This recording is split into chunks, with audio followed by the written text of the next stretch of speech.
Welcome to the Wordy Podcast, your go-to hub for all things writing, world building, and the occasional dive into the weird and wonderful world of fiction.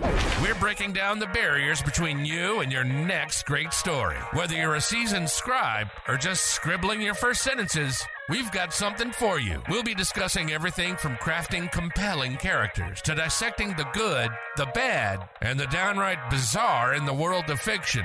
Okay, this script says you guys are eccentric. Isn't that just a 3-syllable word for weird? No offense. So, whether you're in need of inspiration, a good laugh, or just a couple of weirdos to keep you company on your writing journey, you're in the right place. Thanks for tuning in to the Wordy Pair Podcast.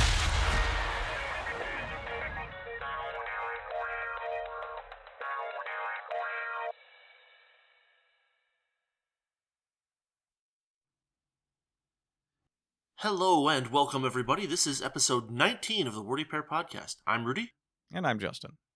And we're going to be starting out with something very short and hopefully funny for you guys today. The topic has come up recently on was it on Twitter or what?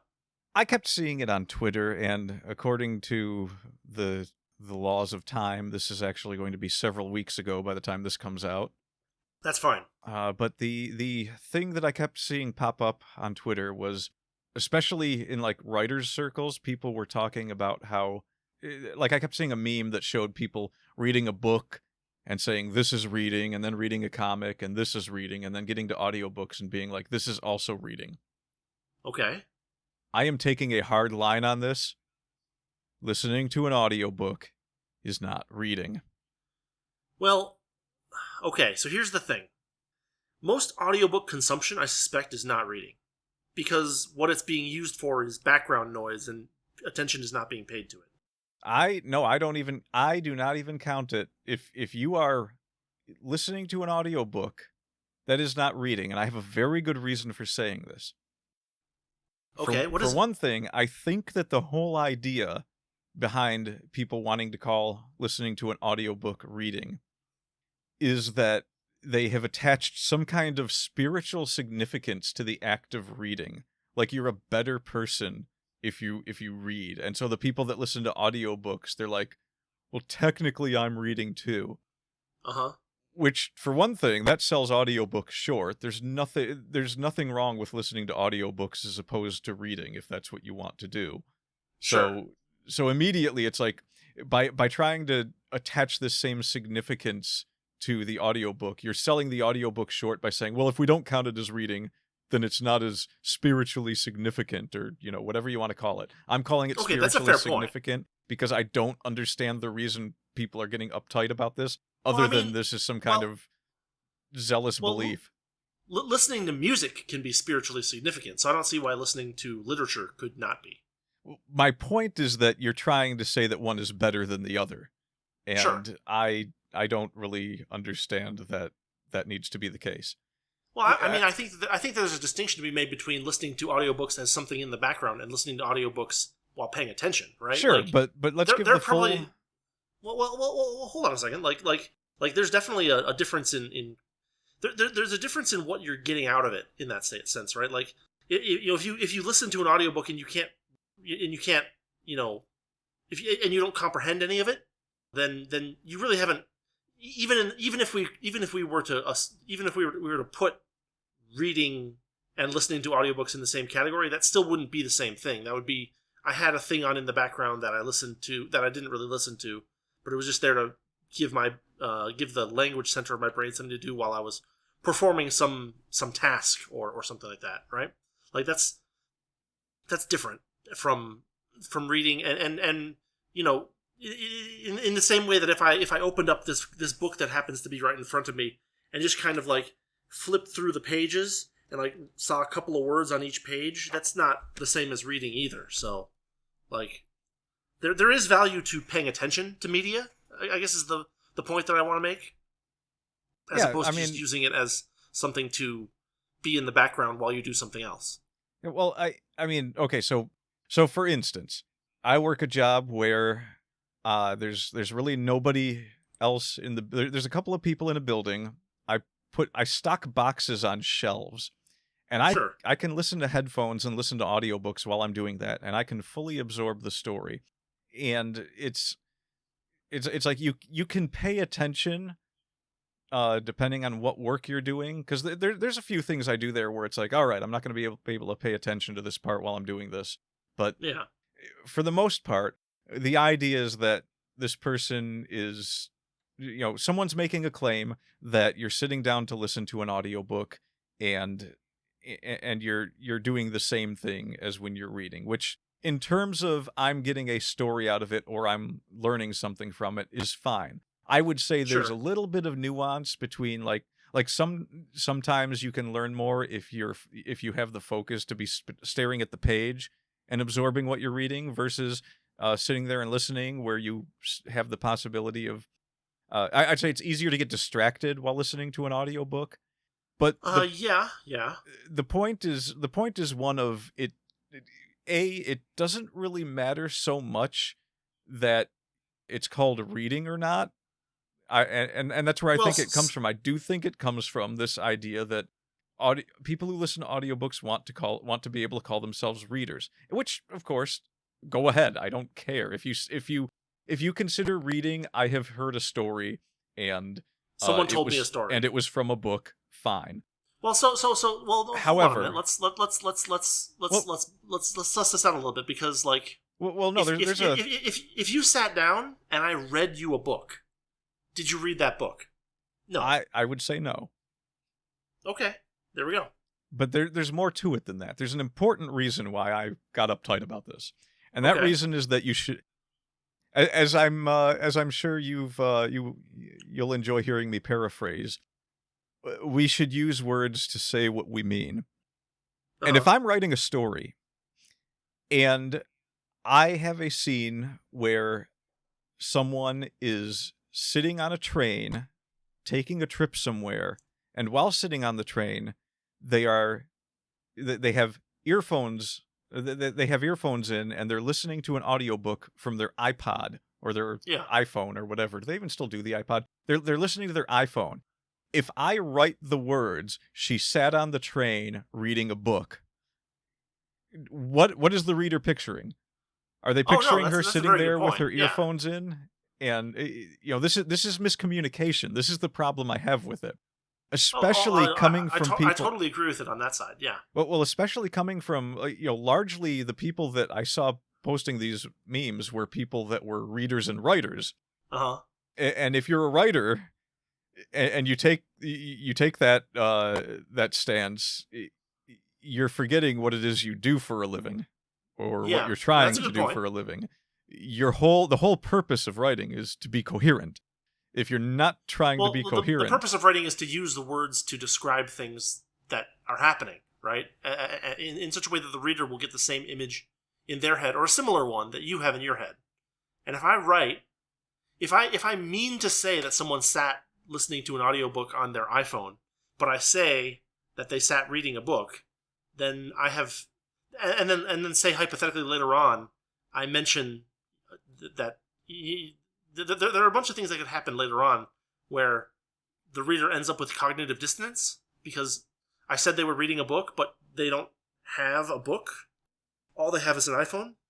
Yeah, and it leads to a lot of other things that then we have to question reality itself. Like, okay, so I mean, I wouldn't say that I played a game of baseball if I sat down with my NES and played a game of Bad News Baseball, right? Right. Yeah. Okay, so I guess you could say that, like, if you have the context of playing video games, right? Well, no, I mean, you would have to add that context, or else the reader would get a different idea of what was done. Oh, right? Okay. So you're saying right? I thought I misheard you. I thought you said like in a conversation with someone. Oh no! I mean, like there would have to be context aside of it for. Yeah. Because like if someone knows that if someone knows that you play baseball games and it's like a friend of yours and you're like, yeah, I was playing some of that baseball and yada yada, and they probably know what you're talking about because they probably know that you don't play baseball. Well, I mean, I would probably say, oh man, I was playing Bad News Baseball yesterday, and the assumption there is that they know what Bad News Baseball is. It's an NES game, right? and this hilarious thing happened, blah blah blah blah blah. There would be more context there, but I would never write. I played a game of. It would be. No, I got this. I got this. You would never, ever. You would never say that. Let's say your pastime is playing Bad News Baseball when you take flights from one end of the country to the other on a portable system. Yes.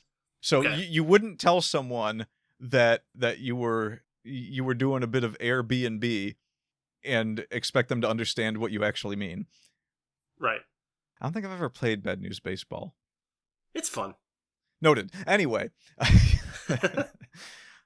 But I mean, am I wrong in this? Am I crazy to think that we should actually call listening to an audiobook listening? Like, okay, so to be fair, if someone asks me if I have read a book and I listen to the audiobook to save time in a conversation, I don't see any problem with someone saying, "Yeah, I've read that book," because it's less words. It's like that's not you say that, but that's not true, because when, for instance, we were talking about the 3-body problem. You were clear. You made it very clear to me that you were listening to an audiobook. You didn't say, "Oh yeah, I read the." Like, that was not how the conversation went. Yeah, but if it was just casual conversation and it was just like we're just chatting about the book, it's like, yeah, I know that book, or I've heard that book. Well, what you would probably say is like, oh, I listened to that on on audiobook. Or yeah, well, my point is, in that situation, it's not so important that it matters whether you say you read it or you listened to it, because it's like, no one's going to find out later on that you actually listened to the audiobook and didn't read the book and be like, I mean, they might if I could imagine. They a might hypothetical if there's situation, someone who attaches that weird significance to reading as opposed to listening to. Well, the no, audiobook. I'm thinking like, or maybe if there's significant changes to the audiobook. Or maybe if there's a significant if there's something else hinging on the fact that you were reading a book when you were actually listening to it. I can't really imagine a great scenario like offhand, but I can imagine there'd be like a case where like, oh, you said you read this book. It's like, well, I listened to the audiobook, and they're like, oh, okay. Well, I mean, like, they would ask you questions. They'd ask follow-up questions. They'd be like, well, did you pay attention to it? Can you tell me what happened in it, kind of thing? Because it's very easy to queue up an audiobook and just not absorb any of it. It's easy to do. I've done it. Well, I can think of some situations where I might be like, oh, you should have read the book instead. Like, I had listened to an audiobook version for the first time in my life of a Terry Pratchett novel, and I chose Witches Abroad, which is a book that not only do I love, but I've read about 37 times. Yeah. Nowhere in the description of this audiobook was there anything saying that it was an abridged version. Oh. And I kept listening and waiting for certain parts of the story, and I was like, they missed that joke. They missed this part. They took out an entire scene that put a ton of stuff into context, and I was like, what is going on? Who did this? This is a travesty. You felt like you were hallucinating or something. Yeah. There were a couple of times where I was like, am I just remembering this wrong? But then it got to a couple of really big scenes that I like. Like, there's a scene that I based 2 different things that I wrote off of in that book. Yeah. And it's just like, no, this is just gone. Well, so I mean, they you have to be very careful, honestly, about like reading new printings of old books, like those paperback Nero Wolfe books that came out, in the last 20 or 30 years, something like that. Yeah. The ones that I think we both have a few of them, right? Yeah, I do. Like, they're not letter for letter reproductions of the original first editions of the books. They are in fact censored. They are, they have probably added typographical errors to them. This is a thing that happens. I mean, there are some books that I've seen where they say that we're on like the inside cover. They'll say, this is a exact reproduction of the first edition of such and such book. Not a single letter has been changed. And I will see that language in books sometimes. And it is not present in the Nero Wolfe books, the reprints, the paperbacks. And it shouldn't be, because it's not. And you can actually do a side-by-side comparison for Fer-de-Lance, because... Well, that's the one that's the most glaring, honestly, is because there are some fairly, I guess you would call it, like... glaring? Well, like it's just that there's a word that is currently considered to be very impolite for Italian people that appears many times in the actual book and does not appear in the paperback. Ah, I see. Yeah. So, I guess since we've been we've been canceled by everyone else at this point, we can probably leave the Italians alone. I mean, they might be our last ally. I mean, I'm actively trying not to anger the Italians, but they might get angry anyway. That's how Italians are. Yeah, I mean, probably let's avoid angering the Italians and the Russians. Any countries with significant mafia presences. Yeah. Italians, Russians, Chileans. We're leaving all of them alone. They're our best friends. They are totally cool and nothing is wrong at all. We are totally not saying this under duress. Nothing but love, unless they're under 4'5". Then they have to get on someone else's shoulders. So that we can shake their hands. Right, of course. So actually, I mean, we're doing books and writing here. So tell the story about Fer-de-Lance and your little piece of history there. Just as an aside. Well, so it's very funny, but Fer-de-Lance starts exactly 50 years to the day before I was born. Yes. And it's just one of those things where, like, it's just, I mean, it was one of those things where it was published in 34. And so, like, you assume that, like, the stuff that they're talking about happened in 34. But then, like, I was like, well, wait a minute. I noticed that someone said something about June 7th or, June 4th or June 5th in the book. And I'm like, and for some reason I was curious, and I went over to, like, one of those online things that'll tell you what the calendar was on any given year. And I looked it up, and yeah, the book takes place in 33. And the first day of the book, it is June 7th. So, yeah, very strange, weird coincidence.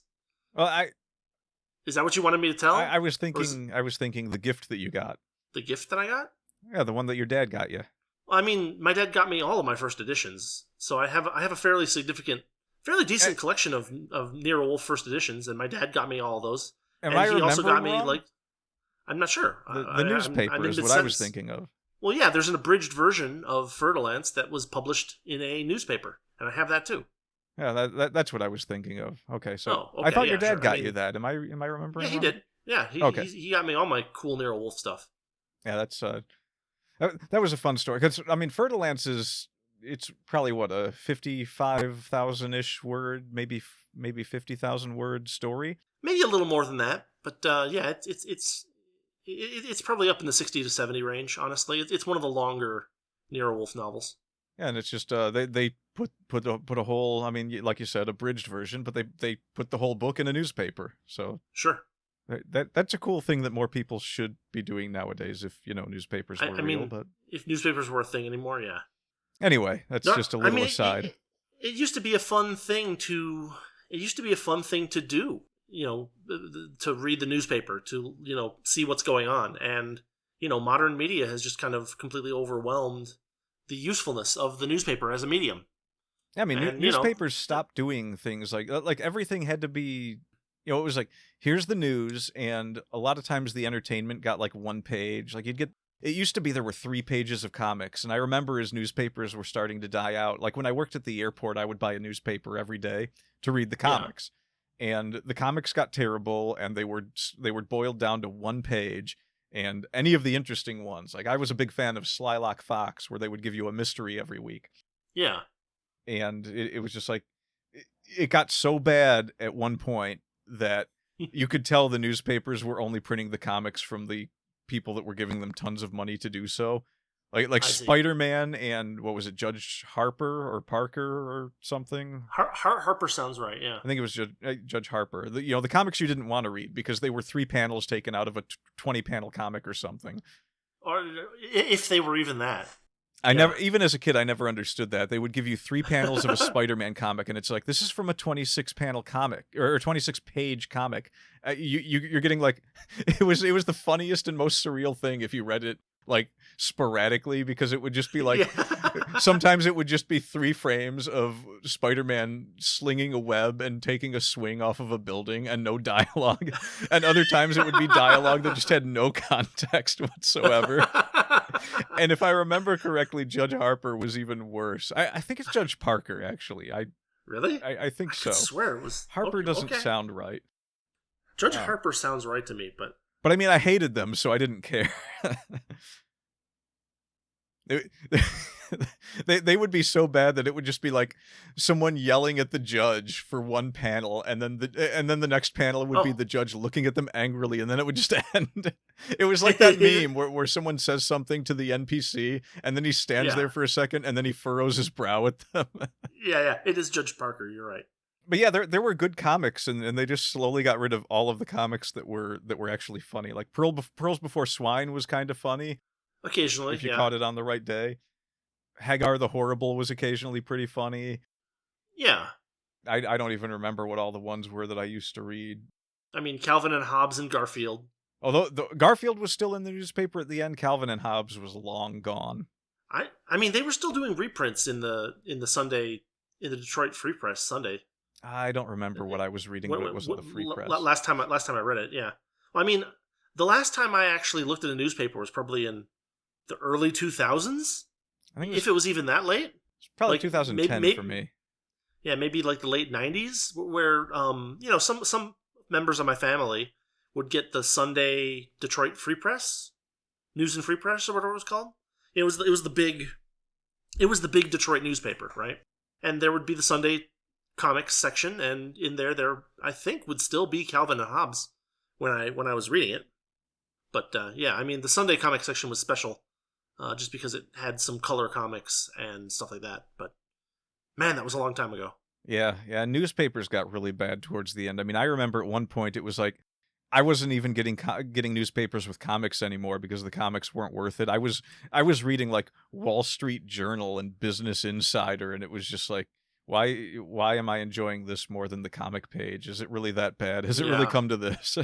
Have we fallen this far? But to be fair, a lot of those newspapers got so ridiculous with how they reported news that it was just like, it was comedy gold. It was like, I know that everything that's said in this article is 100% wrong. Including the words "and" and "the." Yeah. No. But, let's go ahead and spin it back around there, just since I brought up comics. Yeah. There's a lot of people that get real, I'm going to use the words hoity-toity about their reading. Sure. And as someone who has read a lot of books in my life, someone who definitely nobody could say that I'm not a reader. I see reading comics as just as legitimate as reading books. I prefer books. I'm not much of a comic reader, especially since the newspapers all went away. Sure. But if someone is reading a comic book as opposed to a book, they're reading. I mean, it's a different snobbery. format, and you get everybody loves to be snobbish about the things that they like. That's just it's pretty common human failing to pretend that the things that you do are better than the things that other people do. It's really simple. It's that simple. Well, it's worse than that though, because we've come to a point where it's like reverse snobbery now. Like everyone feels like they have to justify things, like calling audiobook listening reading so that they can feel better about it. Well, that's just someone falling into the snobbery, right? Like, well, it's someone who enjoys audiobooks being told by someone else is like, well, that's not really reading, and then like, well, I it was Oliver Twist. I went through the whole thing. I could tell. You could quiz me on any part of the book. They're like, but you didn't read it.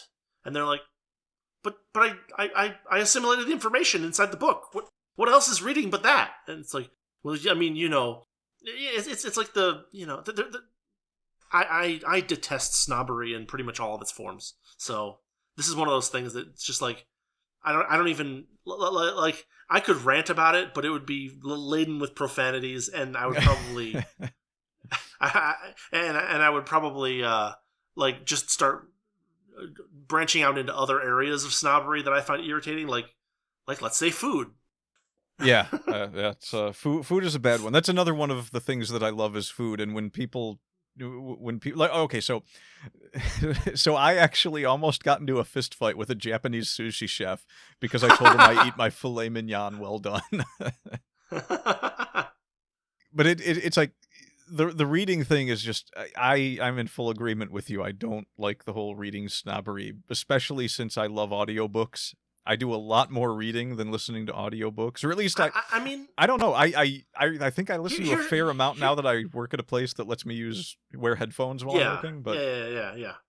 but I mean, it's just like, if the point is to get a story told to you and you don't care how you get it, then what's the big deal? I just want to make sure that people. I would love if people would pay attention to the audiobooks that they're listening to. That's the only thing that I would love to happen, is for people to actually absorb the stories that they're hearing, or whatever book it is. It might even be a nonfiction book that you're listening to. And like that you understand the content and you remember it. That's what's important to me. So yes, if I was writing it, I would not say that someone read that book. But if you're talking to me on the street and you said you read A Tale of Two Cities, and what you really mean is that you listened to the audiobook, as long as you can tell me what the story is about and who the characters are, and like whether you thought it was interesting, go for it. And I mean, I actually don't have much experience with running into people who say they've read an audiobook and who actually just had it on as background noise, so I don't even think that's too big of a problem. Like, I know there's people that do it. I do that with YouTube. I turn on YouTube and then I go work on something else, but it depends on, if you're just listening to things for background noise, then you definitely can't make any claim that you're reading a book. That's my point. So it's like, no, you were drawing a picture. That's what you were doing, and you had this on in the background. However, there's a few important points to be made here, just to kind of, because like we're talking about snobbery. Well, I'm going to go ahead and be a bit of a word snob here and say that you absolutely do have to be clear with things at certain times. And my argument against anyone on Twitter that tells me that listening to an audiobook is the same thing as reading is generally going to be, I'm sorry, I couldn't hear your tweet over my fan. Could you repeat that? Well, I mean, like, I wrote scientific papers. Clarity, getting your idea across to the reader is extremely important. And, you wouldn't listen to scientific papers in audiobook form, probably, because you need the figures to look at. You need to pay like ridiculous amounts of attention and go back multiple times and like, oh, what were they trying to say here? What was the purpose of this experiment, kind of thing? Like, there's a lot going on there too. So like, I don't know. I mean, I think that if you're trying to describe it, just trying to describe a scene, you would be making a mistake if you called listening to an audiobook reading with the intention that someone reading it would get the image of someone listening to an audiobook, right? That's the main problem. So yeah, and it's important to understand that words actually have meanings. I mean, it'd be like precision in language is important because it's how you convey information. If you didn't want to convey information, you could just slam your palm on the keypad, and you could talk like a Sims. You could exactly. I mean, like, okay, so you just said that you almost got into a fist fight with someone about how well done you like to have your filet mignon, but like, imagine if you wrote that story down to someone and you wanted to, someone's like, oh, you should write that down. That's funny. Imagine if you replaced the word filet mignon with T-bone steak.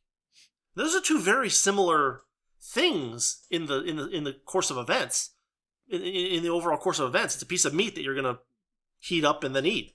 But like, the reader would get a completely different image in their heads if you said filet mignon versus if you said T-bone steak. And that's a pretty small, difference, but you wouldn't write it the wrong way deliberately. Like, you wouldn't have in your head someone eating a filet mignon and write T-bone steak.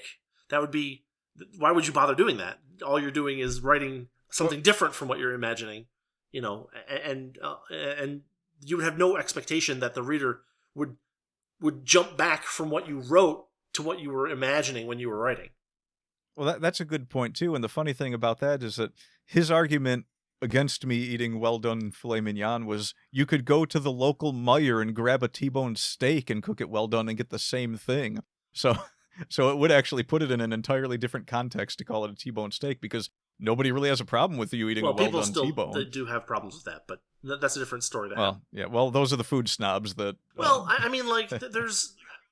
Like, I understand why everyone tells me that I should eat the filet mignon, medium or medium rare or something, but I don't like it.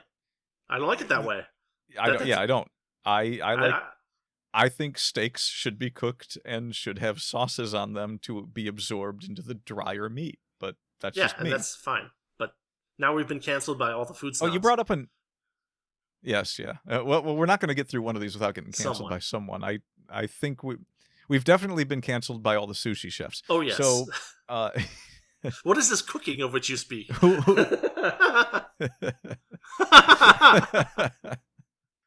No, you brought up another good point too with the scientific papers. Like, I've tried to listen to audiobooks on calculus, and this is reading and listening to an audiobook are not the same thing. And all you have to do is try to learn calculus through an audiobook, and you'll understand that looking at a book and being able to flip through things quickly and look at diagrams quickly is you just can't is significantly so like you would need a separate book beforehand to explain to you how different ways of like formatting the text are going to be read to you, because like in calculus or even in like vector algebra or whatever, you have lots of different things that need to be expressed in very like non-verbal ways but still written.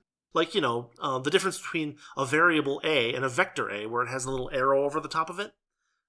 In an audiobook, it would be an open question how you would do that. Would you just say everything that's a vector, I'm going to say the word vector before I say the name of it? That would be one way to do it. You could also just omit that and try to just be clear. Try to make sure that your names don't overlap. That would be another way to do it. I mean, there's a lot going on there where the format of the writing is also important, because mathematics written on a page is not prose, right? You can't just read it from left to right. Right. I mean, it reads from left to right, but you have to kind of go up and down in the right order. You have to look at certain things first.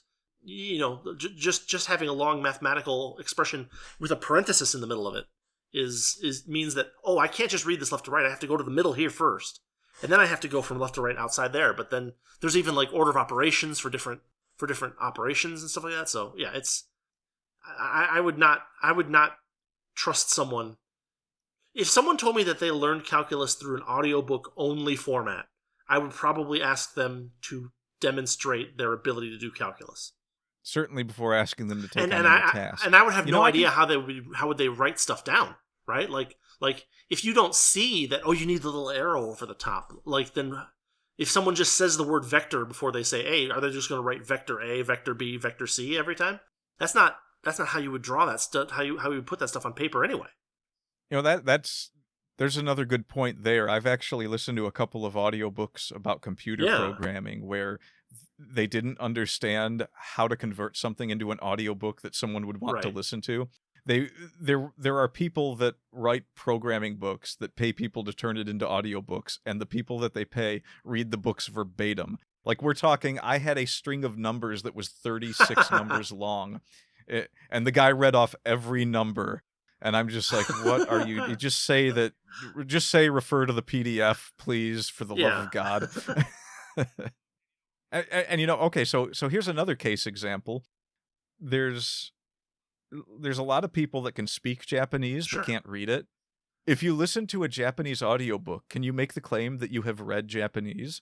Oh, I mean, for a language that has several thousand characters in common use, I would say no. Because you're implying something. You're implying something along with that statement, right? You're implying that you read Japanese or you read Chinese when you say I read this book, this Chinese book. You would say either I listened to an audio version of this Chinese book, or I read an English translation of this Chinese book, something like that. Because the obvious question is, you read Chinese, and the answer would be no, right?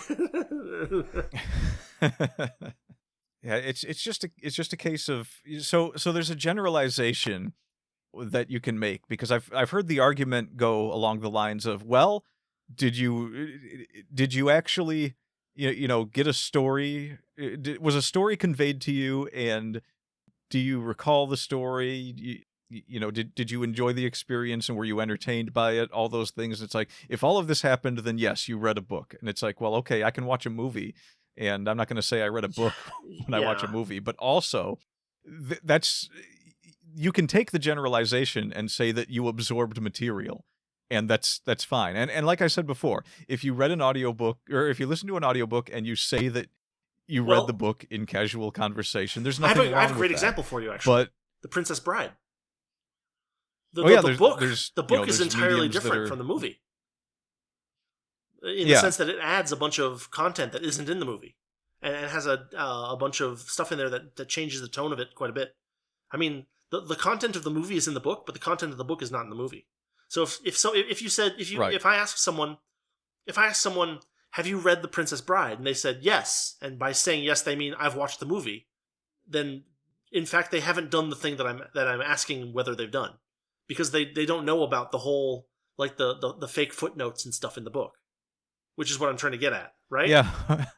Yeah, or all the like the scene where he describes the book as being an abridged version. Yes. And he talks about, in the middle of the book, the writer interrupts to say that the actual writer of the book writes the book as though someone else wrote it, and he's writing the abridged version. And he interrupts the book to talk about how. Yeah, so the writer is acting is pretending to be an editor, basically.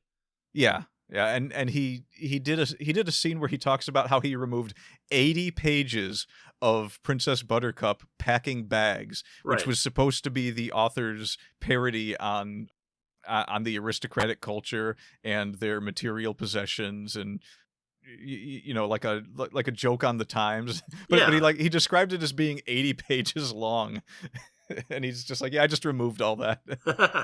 You're welcome.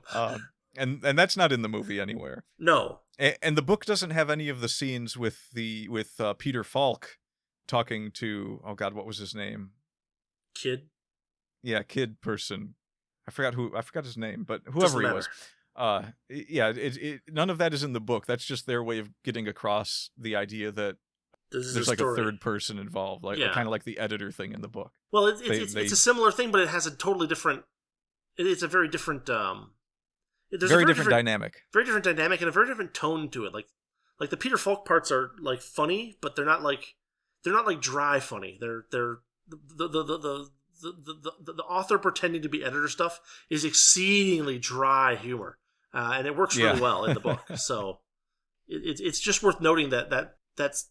I mean, this is an episode that we're going to do eventually about adaptations, but adaptations can be very different from the thing they're actually adapted from, and therefore, saying what you did in a specific and clear way is very helpful in certain cases, because the audiobook might be abridged, or the audiobook might be, from a different person's translation of a book, even might be a thing, like Water on All Sides or All Men Are Brothers, right? You and I have both read the Pearl Buck translation, but there are other translations of that book out there, and I would say that For a book like that, you might want to actually say which translation you read, because for all I know, the other translations might be more literal or might have more idiomatic stuff in them, or who knows, right? Like the Pearl Buck translation, she basically says, yeah, I went through with she had a colleague, a Chinese colleague that helped her go through the book, and she's like, yeah, we went through and it was basically just word for word.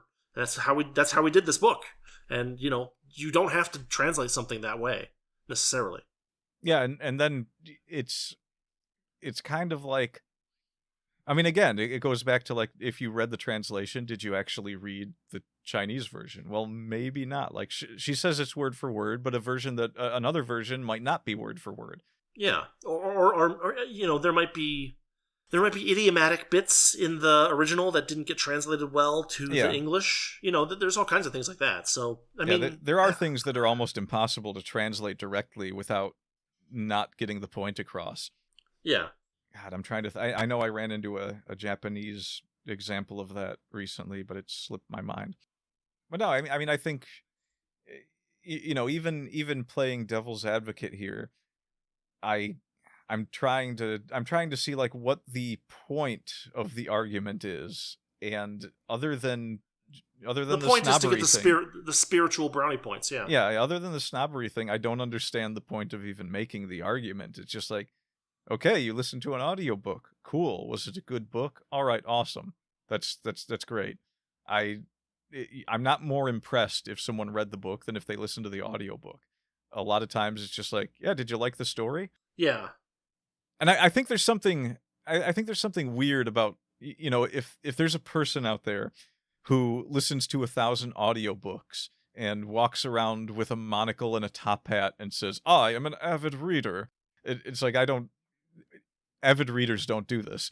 This isn't how sane people behave. It's like what was that book that where like the it was MacGyver. We were talking about MacGyver, and it was like he has a shirt that says MIT. I'm like, people at MIT don't wear shirts that say MIT.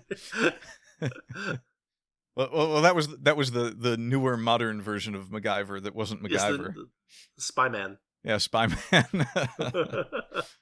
Oh, geez. Why did you have to remind me about that? It's gotten worse, right? You know that television has gotten even worse? No, we haven't done a half-blind review on a TV show in a while.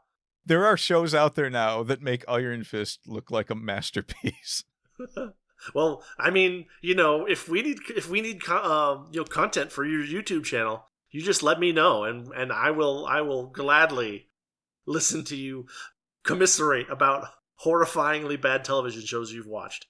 We could do it here if it's about writing. It's no big deal. If it's about writing, but like those usually aren't so much about writing as like, this was so bad and here's why.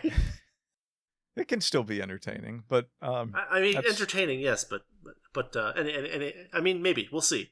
I mean, I know there's more arguments that can be made about this, but again, just like, well, you can argue both sides until you run out of the ability to breathe. So whatever. But like, I mean, I think that your point about being precise about language is pretty well taken. We don't want every word to mean what every other word means.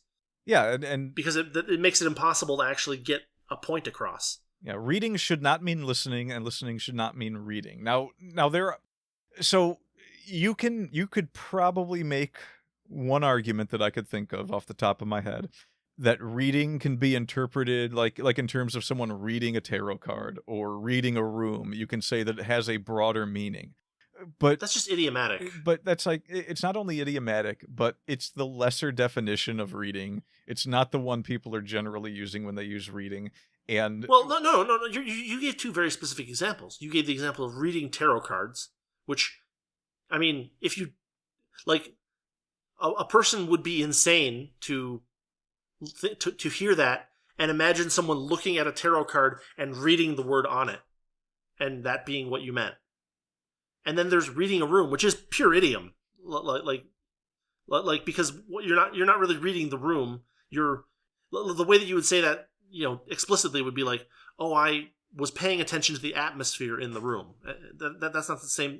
Reading a room is pure idiom. So like that's like that's a tough road to hoe. Yeah, that's the point I'm getting at, though, is like, reading a room isn't the same as what someone might decide to call reading an audiobook. They mean that they're listening to a story. Well, if they say reading, if they say, oh, I was reading an audiobook, all bets are off.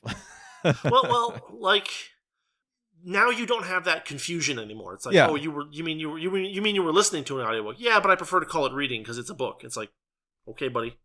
And well, not only that, but like, if you really, really want to call it something along the lines of reading, if this is so important to you that you need to consider yourself a reader too, at least give it a funny little word like ear reading or something that people will understand what you mean. It's like, I was ear reading an audiobook, or doing a bit of ear reading the other day.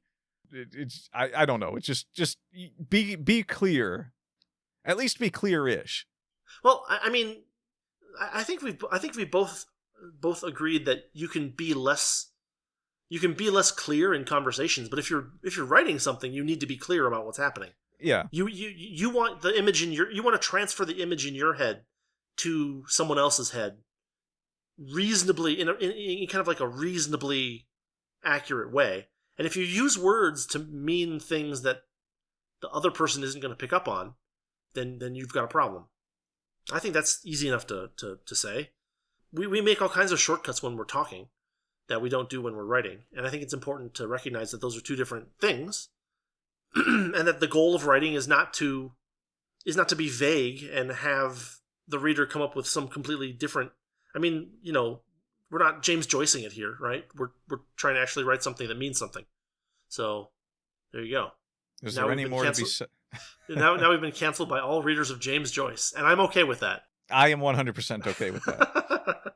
I don't even know who James Joyce is, but if you're okay with being canceled by them, I have a feeling that I'm okay with James Joyce. James Joyce was the writer of a bunch of really, really, I think I'm talking about James Joyce. Am I thinking of the wrong person? I have the internet in front of me, and we are not live. I can totally look this up. Finnegan's right Wake? No, it doesn't ring a bell. I mean, it's a famous story, but he wrote a bunch of really, bizarre prose, I think. Unless I'm thinking of someone else. Maybe I'm thinking of someone else. Widely considered to be one of the most important literary figures of the 20th century and of Ireland. Maybe I'm thinking of someone else. Good Lord. Did I just slander James Joyce? I feel I feel like we slandered Ireland there. And also Ireland. No, there was maybe I got the wrong name. This is hilarious. I thought it was James Joyce, but I might be wrong. There was an author. Okay, maybe it's not James Joyce. Okay, I apologize to James Joyce until further evidence is presented. But there was a really, really nonsensical long prose poem that someone wrote that I was reading about a couple of weeks ago. And I thought it was James Joyce and Finnegan's Wake, but I could be wrong. Oh, I think it is Finnegan's Wake. I think I'm right. It is a novel by Irish writer James Joyce. It is known for its experimental style and its reputation as one of the most difficult works of fiction in the Western canon. Yeah, this might be it. Difficult. Yeah, that's the word for it. Yeah, you shouldn't write to be difficult. That's stupid. I don't want my readers to understand anything. Okay, so I wrote a story, I think 3 or 4 years ago. I wrote a short story for Christmas, and I called it Santa Words. Uh-huh. And I wrote it in a way in which I was making up words for everything. Yeah. But I did it in a way in which anyone who was reading it would know exactly what was happening. I'm going to have to pull that story out, and maybe we can go over it at some point, just to give an idea of what clarity means. Yeah. Okay. So I'm on the Finnegan's Wake consists of 17 chapters divided in 4 parts or books. Part 1 contains 8 chapters. Part 2 and 3, 4 each, and Part 4 only contains 1 short chapter. The chapters have no titles, and he never provided possible chapter titles. The book has a fluid and changeable approach to plot and characters. A definitive, critically agreed upon plot synopsis remains elusive. The entire work forms a cycle. The last sentence, a fragment, recirculates the beginning sentence. A way alone, a last, a loved along the river run past Eve and Adams, from swerve of shore to bend of bay, brings us by a commodious vicus of recirculation back to Howth Castle and environs. This is from Wikipedia, by the way. Oh my God. But yeah, I'm thinking of Finnegan's Wake. Difficult does not mean deep. Is also worth noting. Yeah, that's probably the most important thing worth noting.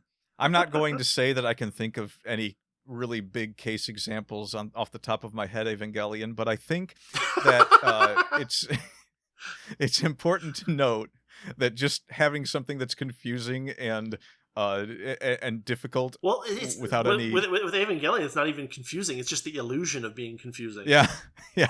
It's just like, there's a deep meaning here if you look for it. I swear, wink. How did you name this character? Oh, we threw a dartboard. We threw a dartboard at a Bible. You mean you threw a dart at a Bible?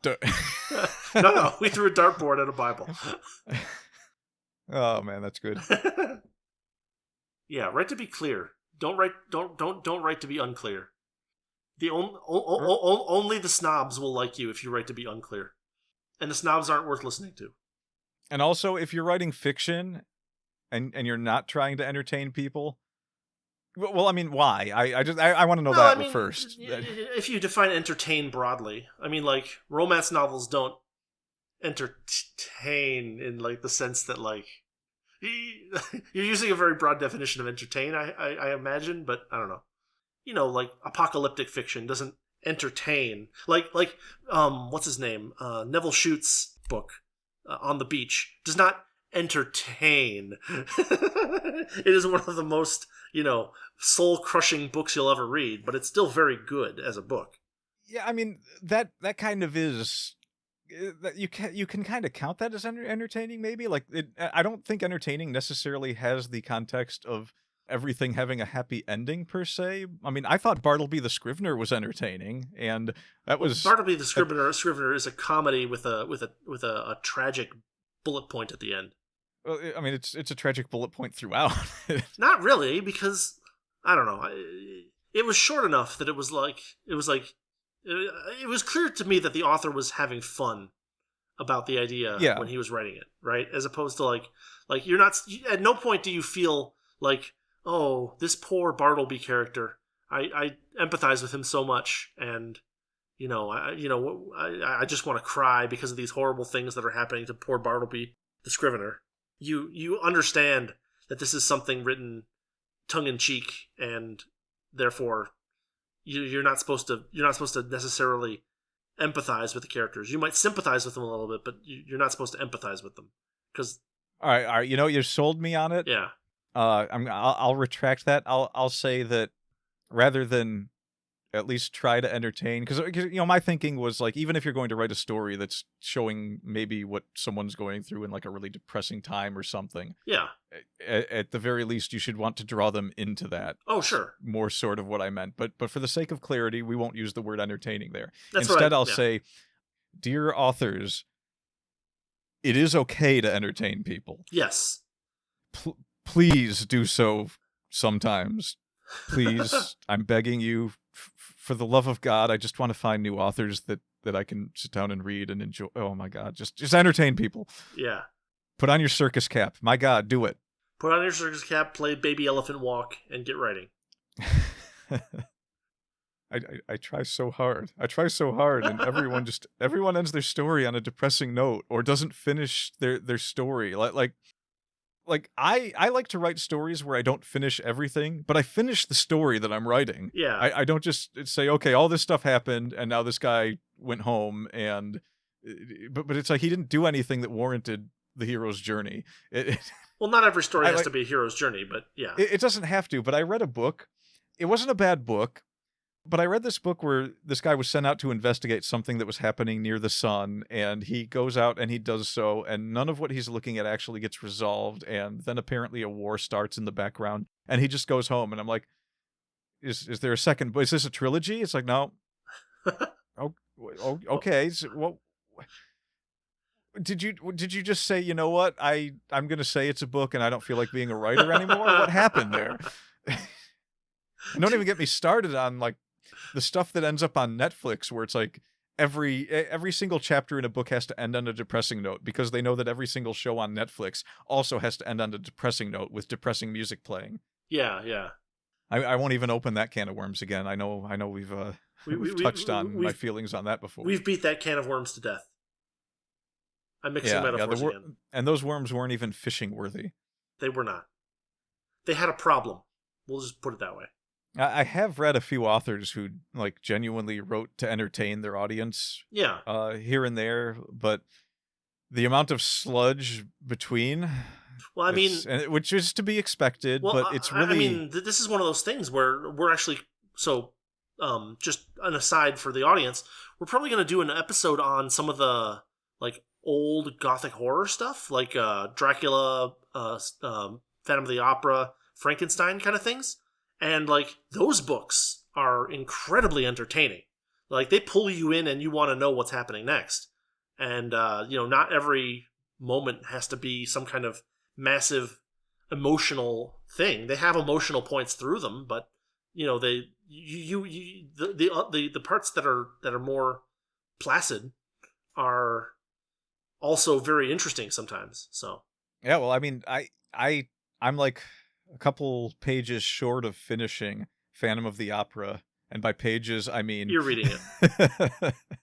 No, I listened to the audiobook for the Phantom of the Opera, and I had an issue which ironically is not a musical. Yes, which is not a musical, and I had an issue where I have to go back and listen to the last 25 minutes because I don't know the ending yet. But the Yeah. intro to that story, the ending is fun to listen to because you've got all of what happened in the intro. But the intro to the story led me in a completely different direction from where I thought it was going, Yeah. because the Phantom is just being such a total dick to everyone. And I'm like, is this going to be one of those lovable rogue things? And it was not. It was not lovable rogue at all. There's nothing lovable about this guy. Yeah. But it's just like, it got better and better and better, and it's like I'm watching the Phantom of the Opera driving the theater owner nuts. People were accusing each other of pulling pranks and trying to sabotage things, and then people started dying, and it's like, oh. Yeah, those books are fantastic, and we'll do an episode on a couple of them one of these days. Yeah, and it's funny. It's funny that we're going with those two right after we talk about this, because I'm actually not going to read Dracula. I'm going to listen to the audiobook while I'm at work. Yeah. So yes, I'm not reading it, by the way. I want to point that out. It'll be listening. I do not intend to look at the words with my ears in any way whatsoever. Mm-hmm. But I will. I'm actually on my second reading of it right now. It's really it's. I mean, the thing about it is that it has a very interesting structure, and the way that it's put together, that I wonder how well they'll do it in an audiobook format. But go for it, give it a shot. That's actually a good point. I think I'll finish listening to Phantom of the Opera. I'm going to read Dracula. I enjoy reading more. Yeah. I mean, the other thing about it is that all these books are free now because they're out of copyright, and so that makes it. And like, I read 4 times faster than than audiobooks are read. So oh yeah, like it saves me a lot of time. I tried listening to some of them at 2 times speed, and I just hate how it sounds. I but can't. Like, even at 2 times speed, I can read faster than the audiobook. So yeah, it would need to be way faster. Like there's something to be said. A friend of mine once told me about this technique where you read this is not for fiction works. This is for like complicated non-fiction works. But what you do is you listen to the audiobook at the same time that you're reading it, and this is supposedly a really good way to improve your comprehension of a non-fiction work. Partly because it slows you down, and partly because you're experiencing the information with multiple senses at the same time, which I guess helps your brain like really pick it up better or something. I don't know. But like, I tried this with one book, and I was like, this is taking way too long, like ridiculously way too long. So I I didn't really try turning the speed on the audiobook up that much, because it I don't know. It didn't appeal to me to do that. It just appealed to me to just have a quiet place and read it slowly. I will say this on the subject of listening at higher speeds. Yeah. I tried listening to some Japanese language programs at higher speeds, and it helps you get used to picking things out. Yeah. Like I noticed as I kept turning the speed up, and I was like, oh, I can still understand this. I must be getting it, and so it might be good to do that, because I know a lot of the teaching programs purposely slow down the words for you a lot of times, and that might be a good thing to help you catch on to the pronunciation. But I think once you have it, you should probably be trying to listen at native speed. Yes, absolutely. Or at least you work your way up to it. Yeah. A really good example is like television shows or movies in that language, because television shows and movies are also slowed down, but not to the degree that like language learning stuff is slowed down, right? So those are a good midpoint. Yeah, so that can be useful stuff. I don't know. Is there anything else really to say on the subject of whether or not audiobooks should be considered reading, other than no? I mean, I think that our points that we made about snobbery are valid and worth thinking about. I think that our points about when you're writing it versus when you're saying it to a person with provided context are valid points. I think that watering down the meanings of words when other words with the same number of syllables are available that actually provide the correct context is valid. I'm surprised we made a whole episode out of this, honestly. I thought it would be 5 minutes, and then we would get into talking about Lovecraft or something. We'll do Lovecraft next time, because this is ridiculous. I was really, really irate about this, just because... okay, so we made a couple of good points, a couple of valid points. Yeah. I have yet to see anyone make a point that even like mildly convinces me that there might be something to it. I just haven't seen anything other than book snobbery. Yeah. Well, like it's not book snobbery. It's even worse than book snobbery because it's the desire to indulge oneself into book snobbery. Indulge isn't the right word there. To insert oneself into book snobbery. It's like, it's like trying to enter into like a clique in high school. Like really like trying to like brown nose your way into it kind of thing. Like it has that feel to it to me.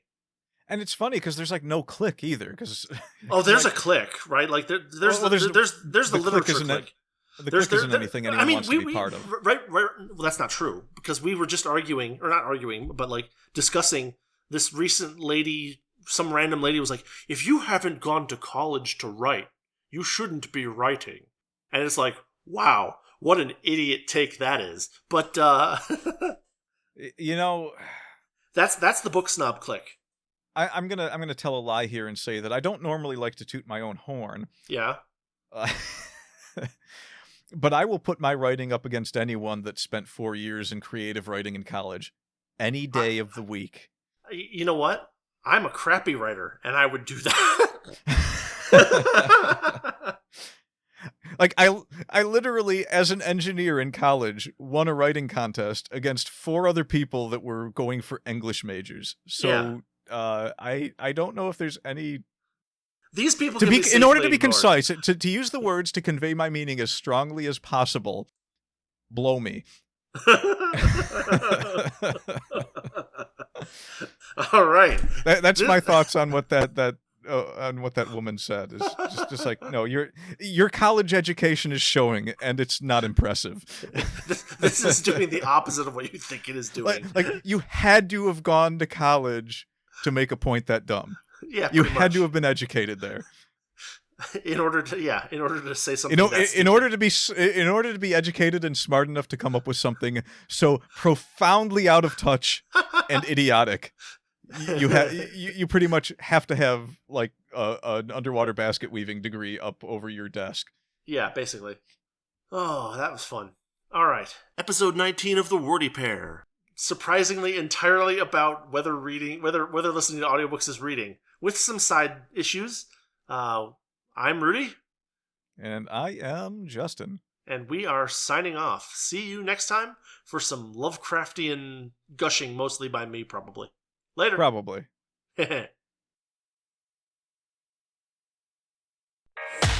Thanks for listening to the Wordy Pair Podcast.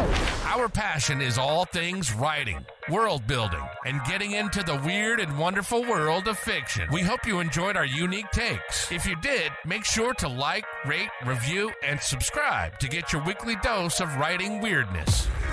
We'll be back soon, but in the meantime, hit us up on Twitter. For Rudy, it's @Rudolph_Cone. And for Justin, @Ninja Mouse Chew. See you next time on the Wordy Pair Podcast.